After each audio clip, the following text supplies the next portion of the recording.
Okay, I need to be real with you guys real quick because a lot of us are still doing makeup like we were doing it back when we were 22 years old. And it's quietly adding years to our face. And it's not the wrinkles, it's the habits. Nobody told us because the internet will rather sell us a $90 cream than to fix the free stuff. So today we're fixing the free stuff. So grab your coffee, pull up a chair at the vanity with me, and let's talk about it. Because a couple of these things I was guilty of recently.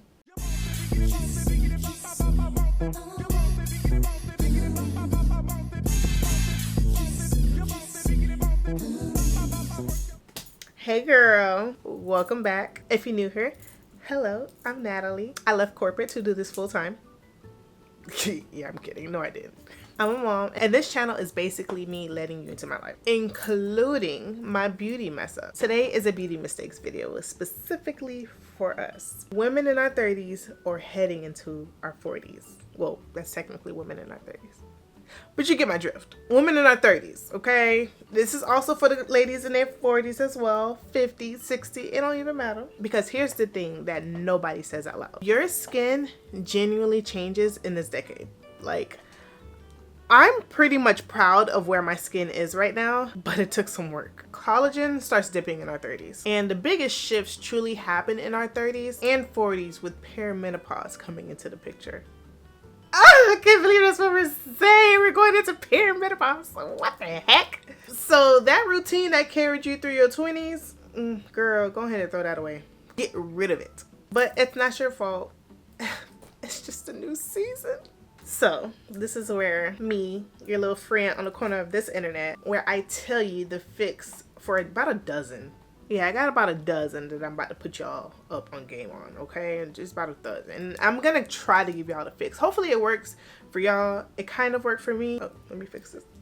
But yeah, it kind of worked for me, so hopefully it can work for y'all. And if you're not even in your 30s yet and you're about to hit your 30s, this could possibly work for you. It's good to start these routines now than later, because sometimes, girl, it gets harder as you get older. So even if at least one of them helps you out, if you're not following me right now, go ahead and hit that subscribe button.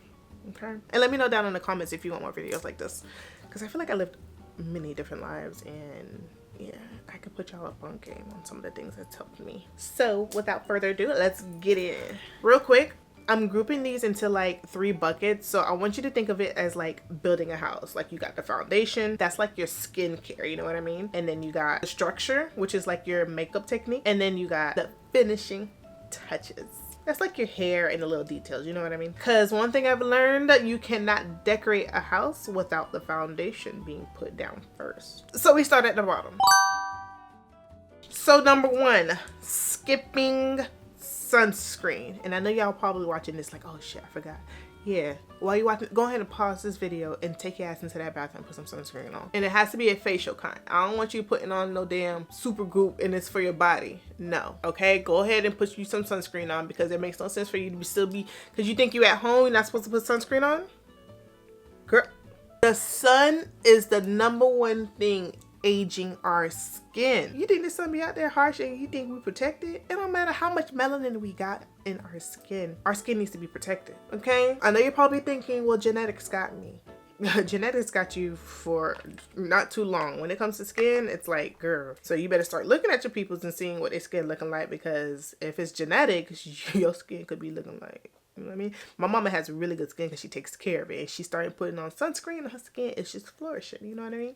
And she up there. So yeah, it's not just about beach days or I'm about to go outside or I'm about to go run a grocery. No, UV comes in everywhere. You got windows in your house, that UV coming in. So every single morning, rain or shine, SPF 30 or higher. I personally use Chia Tear. I was using Black Girl sunscreen. I ran out of that and I was like, okay, I need something that's gonna come in the same day. You know, Amazon got that, like, order within 3 hours, it'll come the same day. Chia Tear was the only one that was offering that, and I ordered it, and girl, that's a really good sunscreen. So if you're looking for something that's outside of what you currently use and it's not SPF 30, Chia Tear, I think I have the SPF 50 if I'm not mistaken. I'll have it linked in the description. It's a really good sunscreen and it does not leave white cast. I mean, obviously, as you can see, because I got it on right now. Okay, think SPF as like the warranty to the whole routine. You can spend money on every serum in the world, but if you're skipping SPF, you're spending on retinol at night and undoing it by noon. That's what's happening. Okay, so this one got me. And the only reason why I know to do this as often as possible is because of my daughter's dermatologist. We baby our face. And I'm talking about cleanse, serum, moisturize, right? We stop at the chin as if our neck belongs to someone else. Did y'all not hear Nia Long when she said that she takes care of her neck? That's what you need to be doing as well. Because I've seen people and I ain't trying to have my neck looking like a fucking rooster by 50. The neck and chest, it ages faster. You want to be out here with fucking cracks going through your chest and stuff like that? No, baby. No. When you moisturize, put serum and all that stuff onto your face, you need to be bringing it down into your chest and your neck as well, because that skin is a lot thinner. So when you're adding sunscreen on as well, bring it down. Don't do your skin like that. Bring it down. I even be putting it on my hands and everything. So I'm putting moisturizing on, especially. I usually purposely add too much so that way I'm like, you know what I mean? Like, I want my hands, like when I get my nails done, I want, even though they you know what I mean? But I don't want it to where you start to see the wrinkles, you know, although you start to see it here and there. But I try to make sure I keep my hands moisturized. And when I'm doing my facial cleansing and facial serums and moisturizers and all the acids, they're going onto my hands too. Make sure whatever you put on your face, you take it down to your chest. Even your titties, girl, get them girls some moisturizer, okay? Because our face may look good, but our neck and hands will out us every time. Okay, there's videos and pictures where people are being hand modeled, and I be seeing comments and people will say, oh, she got to be up there in age because her hands look old. And it's like, dang, she my age. Girl, take care of them hands, girl. I know after a long day, the bed be calling our name. I get it, child. Especially if you got kids or you worked a long shift or you in school, the bed be calling our name. But leaving your makeup on lets all the dirt and pollution just sit into your pores. You don't want dirt and pollution all in them pores overnight. That's breakouts, that's dullness. Like in our 20s, we could do that.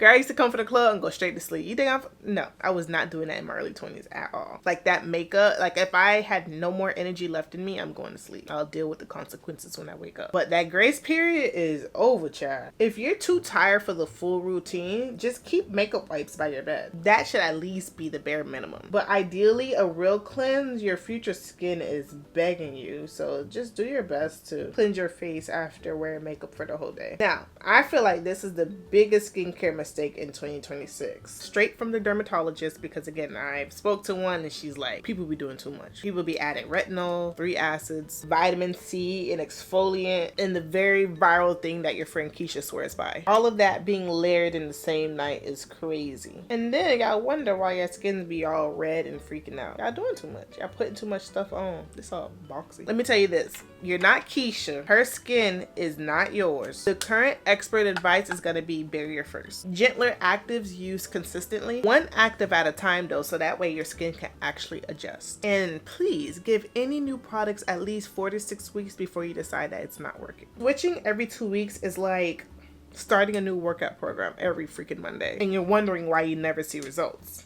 Consistency is literally the whole game. Which also brings me to, most of y'all never updated the routine at all. Same cleanser, same everything. Like if you're still using that Neutrogena that you've been using since high school, girl, get rid of it, please. Your skin has changed, okay? The plan should too. In your 30s, the non-negotiables should be like gentle cleanser and antioxidant like vitamin C, especially in the morning. A retinoid at night as moisturizer, and that SPF that we talked about. That's that grown woman starter pack.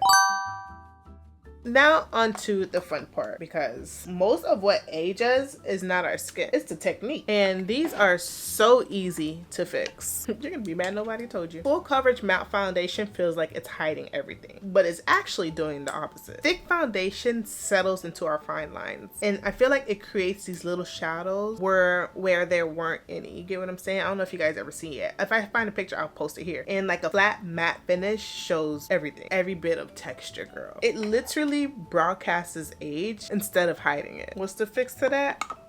Less products. You want more skin showing through when you do add in products. So one of my favorites is the Danessa Myricks Blurring Balm in the shade 9.5. And if you do have thick foundation, mix a little bit of moisturizer or a hydrating primer. into that foundation, press it in with a damp sponge, and only build it up where you actually need it. Dewy and skin-like reads younger every time. We want you to look like you have gorgeous skin, not like you're wearing a mask. Same energy under the eyes. That under eye skin is the thinnest on our face. And when we spackle it with concealer, it creases. It also cracks and it get all like masky. You know what I'm saying? And it makes the area that we're trying to brighten look older. So one thing I started doing that I absolutely love is color correcting first, which I did not do in this go around like an idiot. It's literally sitting right here at that. I have this like peach color color corrector. Isn't that crazy? I'm over here telling y'all to do it and I'm forgetting. I'm trying to do two things at once, so I got an excuse. But yes, color correct first. If you're dark skinned like me, like as like black women, I would say peach or like an orange. And because those colors cancel out darkness better than anything that's gonna go on under there. If you're a bit lighter than me, I would say also pink. Once you add in your concealer after color correcting, it goes on so much smoother and it really hides on those fine lines that's under our eyes. But always remember too, when you add in concealer, that was a lot. That was very small amount of concealer that I added compared to what I used to add. I used to just put a little square, you know what I'm saying? Put a little square in there and then put it up, and it'll be too much, because then I know we're at a point where people like my makeup doesn't look how I want it to, and they say put more on. Now, be very mindful when you're adding a little bit more concealer, because you don't want to look very masky with it. But when you are putting in a little more, I would suggest tapping it with one of my favorites. Do the brush first and then go in with a beauty blender or a sponge. But my favorite thing recently when I don't have my nails done is tapping it with my hands, because that blends out so seamlessly and it makes your under eye look so much smoother. But yeah, the goal is to always brighten, not bury. You don't want to bury it, because at the end of the day, we have wrinkles under our eyes. That's just what it is. That's what happens when you start to age beautifully. And backing off of that, after you do the concealer, that's when we put a boatload of powder. Girl, no. Powder is what's turning those fine lines into canon. It literally just sits in a texture and it dries everything out. As we get older, cream and liquid products are our best friend. Like when I'm adding powder, it's to set everything in. I'm setting a small amount under my eyes, and I'm using either a beauty blender or a sponge because it absorbs a lot of that powder that I'm putting under. And it's just literally setting in the small amount of concealer that I put under my eye. That's it. That's all I needed to do. But yeah, if you only put a small amount, try to put powder only in the areas that, when I say powder, I'm talking about like finishing powder, and like if you didn't put much concealer, you're just putting powder under the areas that you do get oily in. For me, oily is like near my nose, under my eyes, and like on top of my forehead. And I barely even put powder on top of that sometimes. If anything, if you're a person that likes to bake, girl, skip that step, please. You're not frosting a cake, okay? This one is sneaky good because I wanted y'all to see how I put my blush placement. You see how like I go up? I know back then when blush started to make a comeback, a lot of us were taught to like smile and we put the blush on the apples of our cheeks. But girl, as we get older, that placement brings our face down. Think of blush as like a lifting tool. You want the blush to lift that face up. So like when you're adding blush, put the blush towards your temple so that way it's lifting up. So that way when you smile, that smile, like when you see girls flush, you'll start to see you'll never see the flush here going this way. You'll see flush on the apples of the cheeks.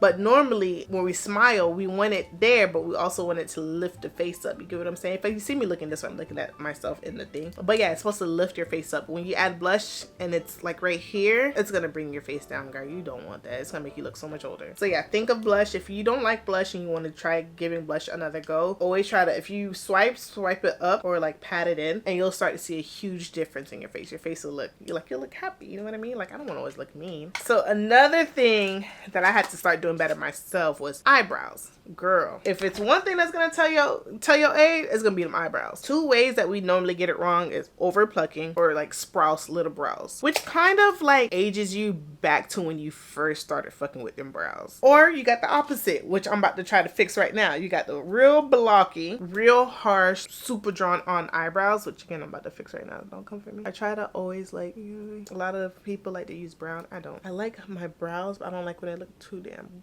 blocky. Frame it to how your face is, but there's some people who face, they'll have it to where it's way too blocky. I'll put a picture right here where it's way too blocky and it really ages them. I'm like, girl. So the fix is to always try to make them look fuller, softer, and natural. Like this is kind of like natural. Like my cousin has beautiful eyebrows. Like if I could find a picture that she won't be mad at me about, I'll just show you her eyebrows. They're full, natural, and thick. Like she has beautiful eyebrows. Like that's what you want to try to achieve. Like when you're doing it, try to fill them with light stroke, because quite honestly, as you start to brush them up, you'll start to see it fill anyway, depending on what type of brow pencil you have. But one of my favorites is this was like a random buy. I think I got this, I think it's on Amazon as well. I'll try to link everything that I use. This is like, less is better. Less is much better, because when you try to draw them on and you start to like even them out, it fills up the entire brow. So you got to be real careful with some of the ones that you do buy. But yeah, eyebrows technically are like a free mini lift when you do it right. I've never really been an eyeshadow girl, let alone like a real loud color, because I feel like loud shimmer and metallic truly shows crack on our eyebrows. You know, on top of our eyes, we start to age there quicker too. Yeah, like it literally settles into like our fine lines on top of our eyelids, and it's gonna highlight every last one of them, girl. Same with like super loud blue, greenish type of eyeshadow. I feel like those colors draw the eye straight to the areas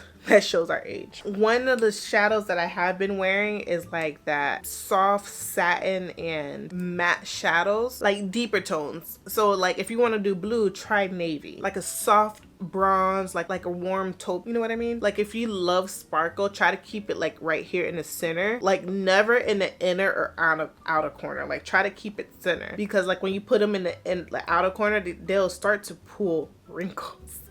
Like, I don't know how to explain it. Like, I've seen a few people who wear eyeshadow and I'm like, ooh, I don't think I like that look because of where the placements are. You know what I mean? Like these colors that YSL sit, like these, like colors like this. Like if you're gonna do glittery shadow, keep it up here. That's it. Like it'll really help with like bring that look together. We start to extend it out. Don't do that. Do whatever you please. But piling, one of the other things, I love mascara. So like piling liner as well as mascara on your bottom lashes, that drags the whole entire face down. And I realized that the other day. I had added a little bit of eyeshadow on my bottom lash and I'm like, oof. It literally dragged my entire face down, and it really spotlighted my under eye circle and crow's feet. Like literally the stuff that we're really not trying to highlight. It shows up a lot in pictures too. The fix I can tell you guys is just basically keep the mascara on your top lashes. Curl your top lash curl your top lash and hit it with a really good mascara, maybe a small smudge on the top liner, or go really light or just skip the bottom lash. That combination, it really opens the eyes right up. And lips, girl, as we age, our lips lose a little plumpness, and then our lip liner starts to soften. Our lip liner, lip liner starts to soften just a little bit. Like I don't have that darkness like I used to from like back then. So like dark lips truly bleeds into like the lines around our mouth. And girl, nothing reads older faster. One of the things for sure before anything lips is hydrate your lips, girl. My husband bought me this EOS lip hydrator, and I try to remember to do this often, but like hydrating my lips before adding anything on there. And also rosy up your lips with better shades. Like I have so many different shades, but a lot of it are nude shades, because I'm realizing nude shades look a lot better on me instead of like going in with like darker shades. Like you won't find me wearing this unless like it calls for it, or like it's Halloween or fall, I'm going somewhere, but it doesn't look well with me anymore at all. So I've been trying to invest in like more satin finishes. So like for example, like L'Oreal sent me over this. I don't think this would go with me at all. Maybe it will, like on the, I don't know. But this is a pretty shade. I just don't think it'll go with me. Maybe I'll find a way when I'm playing in makeup again. Not right now though. I'll use it. But like this YSL Candy Glaze Shine, it's like a satin finish. Like they sent me this, right? And this is probably what I would use. This or this. This one's one of my favorites. You know, this brown. It's like a really nice velvet satin lip glaze. And I like to make my liner a little darker, but something that matches a little bit more of my shade will possibly be like something like this, but I want it a little darker today, so that's okay. But yeah, you want your lips to look soft and juicy. I think that's the issue that a lot of people are having. They're trying to figure out what works for them, and so they go based off of other people's routine, and it really doesn't go well with them at all. And I don't like that their friends are not telling them, like, girl, that don't look good. But when somebody got their mind made up, it's kind of hard to tell them like, hey girl, don't wear that. Go in with this and it looks really pretty. But if you want a little bit more rosy, then you'll go in with like a pink shade. This is also like a lip oil and it has sunscreen in it. That's one thing I have been investing in. I've been investing in like lip oils that has SPF in it because again, I don't want my lips to look crusty as I get older. You just kind of do that when our lips look juicy. Yeah, and there you have it. Now, on to the finishing touches. 1, super flat, zero movement hair. It looks polished, but it makes your features look harder and it reads tired. You know what I mean? A little root lift. You know what I mean? Like just to kind of frame your face. Some like texturizing shampoo. I'm sorry, texturizing spray. Especially when you spray it. When you spray it, I don't really have, do I? Let me show you. Before I show you guys my hairsprays, this is the SPF I was telling you guys about. This is a really good one. It's a little on the pricier side, but it's really good. Like I don't have texturizing spray, but these are the 2 hairsprays that I love to use because it really does, that doesn't leave your hair feeling crunchy. I hate hairsprays that make my hair feel crunchy. When you spray it, it just helps, gives like that volume to keep it.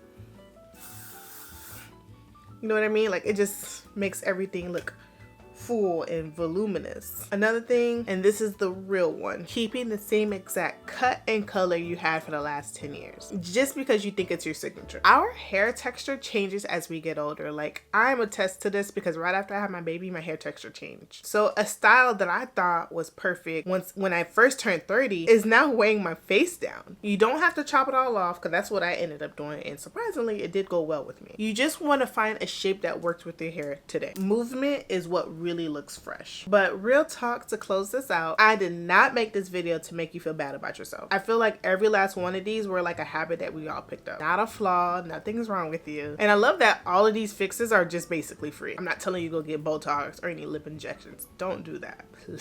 Please, beg you, don't do that. And if you do, it truly is not about spending money or trying to look like you're 22 again. I feel like trying to look too young is its own thing, and it's gonna age you regardless. It's about working with the face you have now, which by the way is beautiful, honey. Mwah, chef's kiss. This decade of us is good. At a young age in my 20s, I was a very confident person. I was going to the clubs with a bra on. Like you couldn't really tell me anything. I was a very confident person, but we all have our insecurities, especially as we get older and we have kids. Those things, we start looking at things, we're like, dang, like I don't like how this look, I don't like how that look. But it's like, I always look at it as like cosmetic surgery or anything like that won't fix it.